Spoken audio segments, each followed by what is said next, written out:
speak to the 40% out who are attending today, the men here, I would highly recommend coming forward as a male champion, because what then happens is that you then get invited to a lot of events to talk to a room full of women, and you get to talk about women.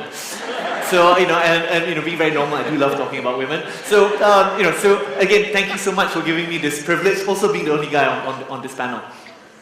Now, I think, in theme with everything, I think the first thing that I really want to impress on everyone is that this whole agenda of women empowerment, women representation, it's not just the right thing to do, it's also the smart thing to do.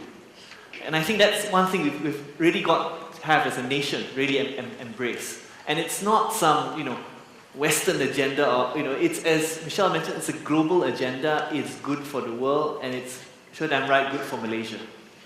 Now, maybe first on a glass half full. We have had an improvement in terms of our female labour participation rate. For about 2009 and before, it always was hovering around 47%. In the last 5 years, it's increased now to 2014 to 53.6%. What that means is that just over half of women of working age are in employment. And that increase, which seems quite modest from about 47 to 53.6, that is translated to an additional 600,000 women joining the workforce and adding to a 0.3% growth to GDP. So that's good. And the more we can add on, the more successful and strong our nation will be. But having said that, on the glass half empty, that still puts us amongst the lowest in the region. We're not been trying to, we aspire to be a developed nation, but even in Southeast Asia, at 53.6% female labour participation rate, that's still amongst the lowest in the region. And as you've heard, there was a survey that we did, Talentcorp did with PwC, where representation of women in top management is only hovering around 22%, well below the 30% target that we've set for the country. So there's still a lot to do. Now first, I congratulate all of you today, because you're obviously part of those who want to make a difference. So kudos to all of you. And I think we need to avoid what in Malaysia we always have excuses. We always want to be a victim and say, no, nothing will change, this is how it is. And I think the key part is, how can we make a difference? And I'd like to share with you a little bit of what Talent Corporation is trying to do, and hopefully with your support we can do more. I'd like to speak about the 3 R's in this agenda. The first is to retain women in the workforce. The second is to encourage them to return to the workforce. And the third, obviously, to rise to the top. Now, in context of retaining women in the workforce, and what we see, and I think there's a page in your brochure that has a graph where you have this female labour participation rate.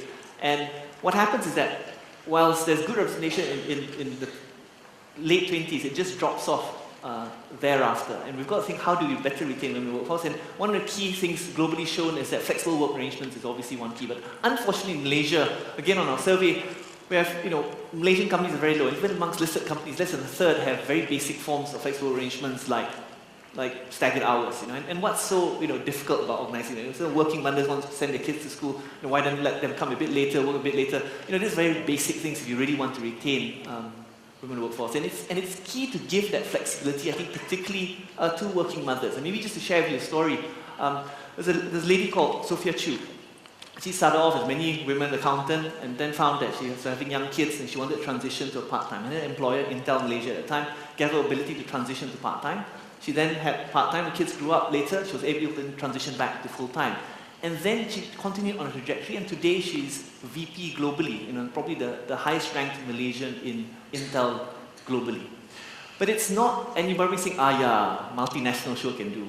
But it's not just for multinationals. We've had countless examples. We have a website called flexworklife.my where we've tried to document various best practices, and many Malaysian companies have come on board. And if you want to learn more, in fact, I've got some friends who are sitting in the front row. I've got Maylin from Maybank. She's been instrumental in introducing flexible work arrangements in Maybank. And sitting next to us is Grace. I'm sure with Datuk's support, Berjaya themselves, right, in this building HQ, has piloted a program to introduce flexible work arrangements.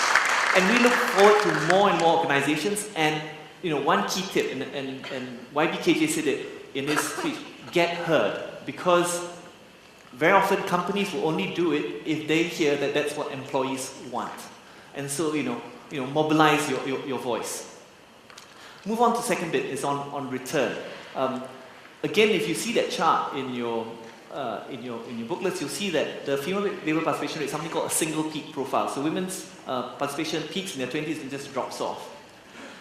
In developed countries, and this even includes fellow Asian countries like Japan and Korea, it peaks, drops up, and then it comes back again. So there's a sort of M-shape or a double peak sort of profile to female labour participation rate. I've tried to convince my colleagues that we need to have a new campaign, Twin Peaks for Malaysian women. But it wasn't particularly popular. But the idea is that we really need to see what can we do to bring women back to the workforce. And we've launched this year a career comeback program. We're giving grants to companies. We've even had workshops. Again, another friend in the front row, TP. He's from Corn Ferry, and he does some workshops. So women is telling them, look, you may be off from the work for a while, but never mind. You need to Botox your CV and make yourself attractive and just come. Not attractive, physically attractive on a CV to bring yourself back to work. Because we have lots of employees now are hungry for talent, and we can definitely facilitate in that. And as I guess a source of inspiration, the current newly appointed head of IBM Malaysia. First time there's a female CEO, Chai Neo. She had 2 career breaks during her career, and nevertheless she still climbed up all the way to become head of IBM Malaysia. And last but not least is issue on rise. And again, I refer back to the survey which Talentcorp Corporation did with PwC.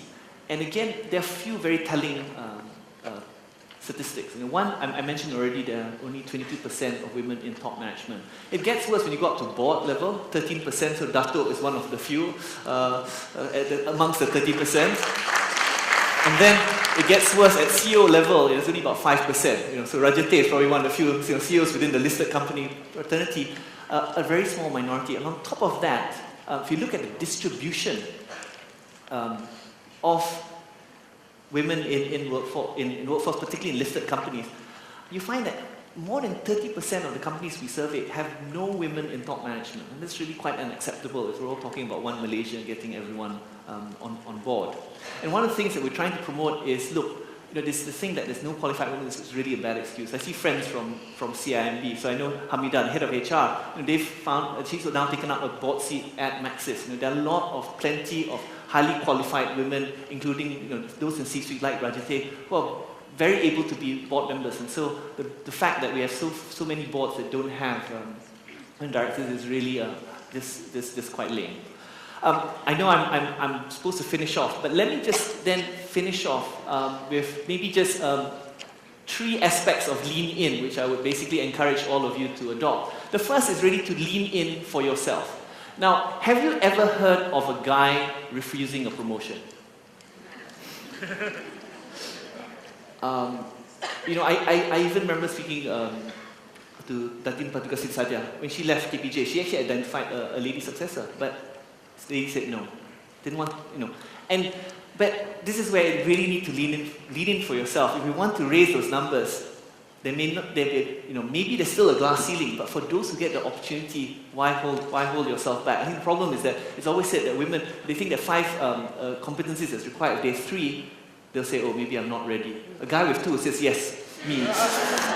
So that's leaning for yourself. The next is lean in together with others. And I think that's a great, that the organizers have done this idea of getting this, when we talk about boys club, the reason why it works is because it's a club. There's strength in numbers. And so, again, like whether it's championing for flexibility at your organization, championing for a women's network in your organization, be a support network for others that want to rise up and are with you on this agenda. And so I said, lean in for yourself, lean in with others, but last, lean in for others. Again, guys are very good, not just at mentoring, but also sponsoring other guys to come up.